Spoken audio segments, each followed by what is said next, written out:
ఆ మీదటికి మరలా వస్తే ఆశీర్వాదాన్ని గురించి కూడా మీకు విడతల వారీగా, ఎపిసోడ్ల వారీగా, ధారావాహికంగా దేవుని వాక్యాన్ని మీకు అందిస్తాం. దేవునికి మహిమ కలుగును గాక.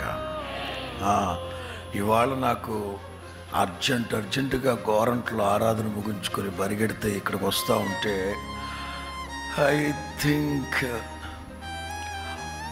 25 ఏళ్ళు కాదు కానీ 25 ఏళ్ళకి ఇంకా వెనక్కి వెళ్ళినట్లయింది.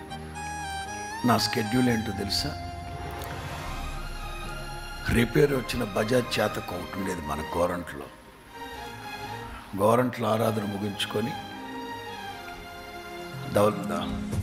లేమల్లో వచ్చేవాడిని. మధ్యాహ్నం లేమల్లో ఆరాధన ముగించుకొని సాయంకాలం ధర్నకోట వెళ్ళేవాడిని. ధర్నకోటలో వర్తమానం చెప్పి అర్జెంటుకి వెళ్ళిపోయి పెద్ద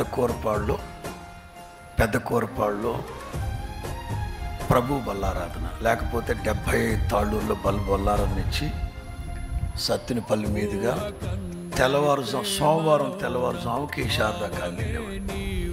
ప్రతి ఆదివారం నా స్కెడ్యూల్ ఎంత టైట్గా ఉండేది అప్పట్లో. అప్పుడు వయసు మీద కదండి, తిరిగేసాం. ఇప్పుడు ఎక్కడ ఓపిక ఎక్కడ. అందుకే 1, 2 చూసుకుని గుట్టుగా కాళ్ళెత్తి పడుకోవడమే. దేవునికి మహిమ కలుగును గాక.